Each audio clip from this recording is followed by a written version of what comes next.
ಇದು ಬಹಳ ಹಿಂದೆ ಪ್ರಜಾಪತಿ ಯಜ್ಞದೊಡನೆ ಪ್ರಜೆಗಳನ್ನು ಸೃಷ್ಟಿ ಮಾಡ್ತಾನೆ. ಪ್ರಜೆಗಳಿಗೆ ಒಂದು ಸೂಚನೆಯನ್ನು ಕೊಡ್ತಾನೆ. ನೀವು ಯಜ್ಞಗಳಿಂದಲೇ ಅಭಿವೃದ್ಧಿಯಾಗೋದು, ನಿಮಗೆ ಇಷ್ಟಾರ್ಥವನ್ನು ಕೊಡುವುದು ಯಜ್ಞವನ್ನು ಕಾಮಧೇನು ಅಂದ್ಕೊಳ್ಳಿ, ಕಲ್ಪವೃಕ್ಷ ಅಂದ್ಕೊಳ್ಳಿ ಅಂತ ಪ್ರಜಾಪತಿ ಹೇಳ್ತಾರೆ. ಅಂದರೆ ಅಗ್ನಿಯಲ್ಲಿ ಸರಿಯಾಗಿ ಕೊಟ್ಟಂತಹ ಆಹುತಿ ಏನಿದೆ ಅದು ಪಂಚಭೂತಗಳಿಗೆ ಒಡೆಯನಾದ ಸೂರ್ಯನನ್ನು, ಆದಿತ್ಯನನ್ನು ಸೇರುತ್ತೆ. ಈ ಸೇರಿದಾಗಲೇ ಮಳೆ ಬೆಳೆಗಳು ಚೆನ್ನಾಗಾಗೋದು, ಇದರಿಂದಲೇ ಸುಖ ಶಾಂತಿ ಸಿಗೋದು. ನೀವೇನು ಕೊಡ್ತೀರಾ ಅನ್ನೋದ್ರ ಮೇಲೆ ನೀವೇನು ಪಡ್ಕೊಳ್ತೀರಾ ಅನ್ನೋದು ಅಂತ. ಇದಕ್ಕೆ ಚಿಕ್ಕದಾಗಿ ನೋಡೋಣ. ಮಹಾಯಾಗ ಕ್ರಮ ಅಂದ್ರೇನು, ರಹೋಯಾಗ ಮಹಾಯಾಗ ಹೇಗೆ, ನಮ್ಮ ಆಂತರ್ಯದಲ್ಲೇ ಮನುಷ್ಯನಿಗೆ ಒಂದು ಯಜ್ಞವಾದರೆ ನಾವು ಹೊರಗಡೆ ಯಜ್ಞಕ್ಕೆ ಒಂದು ಅರ್ಥವನ್ನು ಕೊಡಬಹುದು.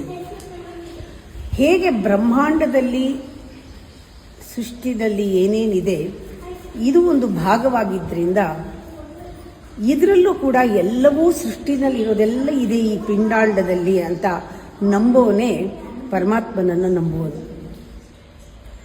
ಮೂಲಭೂತ ತತ್ವ ಯಾವುದು? ಭೂಮಿ, ಅಗ್ನಿ, ಜಲ, ವಾಯು, ಆಕಾಶ. ಈ ಪಂಚಭೂತಗಳ ಸ್ಥೂಲ ಮತ್ತು ಸೂಕ್ಷ್ಮ ಎರಡೂ ಕೂಡ ಹೇಗೆ ತಿಳ್ಕೊಳ್ಳೋದು? ಈ ಮೂಲಭೂತವಾಗಿ ಇದಕ್ಕೊಂದು ಗುಣ ಇದೆ. ಆ ಗುಣದಿಂದ ನಮ್ಮ ಪಂಚಭೂತಗಳು ಸೂಕ್ಷ್ಮವಾಗಿ ಕೆಲಸ ಮಾಡ್ತಾ ಇದೆಯಾ, ಸ್ಥೂಲವಾಗಿ ಕೆಲಸ ಮಾಡ್ತಾ ತಿಳ್ಕೋಬೋದು. ಅದು ಯಾವುದು? ಮೂರು ಗುಣ, ತಮಸ್ಸು, ರಜಸ್ಸು, ಸತ್ವ. ಇದರಿಂದಲೇ ನಾವು ಮಾಡ್ತಾ ಇರೋ ಸೃಷ್ಟಿ, ನಾವು ಮಾಡ್ತಾ ಇರೋ ಸ್ಥಿತಿ, ಲಯ ಕಾರ್ಯಗಳು ಜರುಗ್ತಾ ಇದೆ. ನಮ್ಮ action completely depends on our quality ಅಂತ. ಭೂತತ್ವ ಸ್ವಭಾವ ಈ ಸ್ಥೂಲ ಶರೀರದ್ದು. ಈ ಸ್ಥೂಲ ಶರೀರದಲ್ಲಿ ಜಲತತ್ವ ಇದೆ, ಅದಿನ್ನೂ ಸೂಕ್ಷ್ಮ. ನಮ್ಮ ಮನಸ್ಸು ಹರಿಯತ್ತಲ್ಲ, ಅದು ಜಲತತ್ವ. ಈ ಹರಿತಾ ಇರೋ ಮನಸ್ಸು ನಮ್ಮೊಳಗಡೆ ಅಗ್ನಿಯನ್ನು ಪ್ರವೇಶ ಮಾಡೋದಿದೆಯಲ್ಲ, ಅದು ಮೆಡಿಟೇಷನ್ನಲ್ಲಿ ಸಾಧ್ಯ. It is totally becoming no mind. Mind is completely ಕರಗಿ ಟ್ರಾನ್ಸೆಂಡಿಂಗ್ ಅಂತಾರೆ. The mind should transcend into consciousness is meditation. ಈ ಮೂಲಾಧಾರ, ಸ್ವಾದಿಷ್ಠಾನ, ಮಣಿಪುರದಲ್ಲಿ ಅಗ್ನಿ ಇದೆ. ಆ ಅಗ್ನಿ ಯೋಗ ಆಗೋದೇನೆ ಧ್ಯಾನದ ಪ್ರಾರಂಭ. ನಮ್ಮಲ್ಲಿ ಆ ಅಗ್ನಿ ಏಳಬೇಕು. ಕುಂಡಲಿನಿ ಮೂಲಾಧಾರದಿಂದ, ಸ್ವಾದಿಷ್ಠಾನದಿಂದ, ಮಣಿಪುರದಿಂದ ಮೇಲಕ್ಕೆ ಏಳಬೇಕು. ಅದು ನಮ್ಮ ನಿಜವಾದ ಒಂದು ಗ್ರೋತ್, ಬೆಳವಣಿಗೆ. ಅಲ್ಲಿಂದ ಮನಸ್ಸು, ವಾಯು, ಆಕಾಶ ರೂಪವನ್ನು ಹೊಂದಿ ಮನೋಲೋಕದಲ್ಲಿ ಚಿದಗ್ನಿಯಾಗಿ, ಜ್ಞಾನಾಗ್ನಿಯಾಗಿ, ಜ್ಯೋತಿಯಾಗಿ ಬೆಳಗತ್ತೆ. ಇದೊಂದು ದೊಡ್ಡ ಯಾಗ. ನಮ್ಮಲ್ಲಿ ಕೋಶಗಳಿದೆ. ದೇಹ ಕೋಶ ಅಂತ ಹೇಳ್ತೀವಿ, ಅನ್ನಕೋಶ. ಅನ್ನಕೋಶದಲ್ಲಿ ಅಗ್ನಿಖಂಡ ಸ್ಥೂಲ ರೂಪದಲ್ಲಿ ಜಠರಾಗ್ನಿ ಇದೆ, ಪಚನೆ ಮಾಡುತ್ತೆ, ಪಚನ ಕ್ರಿಯೆ ಮಾಡ್ತಾ ಇದೆ. ಪ್ರಾಣಕೋಶದಲ್ಲಿ ಸುಷುಮ್ನಾ ನಾಡಿ, ಅಗ್ನಿ ನಾಡಿ ಅನ್ನಿಸ್ಕೊಳ್ಳುತ್ತೆ. ಅದಲ್ಲೇ ಕುಂಡಲಿನಿ ಸ್ವರೂಪದಲ್ಲಿ ಅದು ಆ ಅಗ್ನಿ ನಮ್ಮಲ್ಲಿ ಒಂದು ಚಲನೆ ಇದೆ.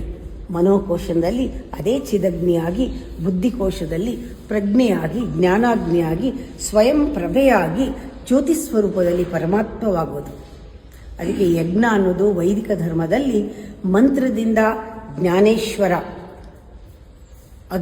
ಯಜ್ಞೇಶ್ವರ, ಅಗ್ನಿ ಶರೀರವನ್ನು ಹೊಂದಿ ಕಾಮಧೇನುವಿನ ಆ ಸುರಭಿ ತುಪ್ಪವನ್ನು ಆಹುತಿಯಾಗಿ ತೆಗೆದುಕೊಂಡು ಸರ್ವದೇವತಾ ಶಕ್ತಿಗಳನ್ನು ಆಕರ್ಷಿಸಿ ಪುನಃ ಆಕಾಶದಿಂದ ಬರುವ ಅಮೃತ ಸ್ವರೂಪವಾದ ಆ ವರ್ಷಧಾರೆ, ಮಳೆ ಸುರಿದಾಗ ಭೂಲೋಕದಲ್ಲಿರುವ ಜೀವಿಗಳಿಗೆ ಆಹಾರ ಸಿಗುತ್ತೆ. ಯಜ್ಞ ಮತ್ತು ಮಾನವ ಎರಡನ್ನೂ ಬ್ರಹ್ಮ ಒಟ್ಟಿಗೆ ಸೃಷ್ಟಿ ಮಾಡಿದ್ದಾನೆ. ಮಾನವನು ಯಜ್ಞವನ್ನು ಆಶ್ರಯಿಸಿ ತನ್ನ ಇಷ್ಟಾರ್ಥವನ್ನು ಪಡ್ಕೊಳ್ಬಹುದು. ಹಾಗೆ ಮಾನವ ಯಜ್ಞ ಮಾಡೋದ್ರಿಂದ ದೇವತೆಗಳು ಸಂತೃಪ್ತಿಯನ್ನು ಹೊಂತಾರೆ. ಯಜ್ಞ ದೇವತೆಗಳು ಕೊಡುವ ವರದಿಂದ ಲೋಕ ತೃಪ್ತಿಯಾಗತ್ತೆ. ಈ ಅಂತರ್ಯಾಗ, ಈ ಯಾಗವನ್ನು, ಬಹಿರ್ಯಾಗದ ಯಾಗವನ್ನು ಒಂದಕ್ಕೊಂದು ಪೂರಕವಾಗಿ ನಡೆಸುವುದೇ ರಹೋಯಾಗ ಕ್ರಮ ಅಂತ ಹೇಳ್ತಾರೆ.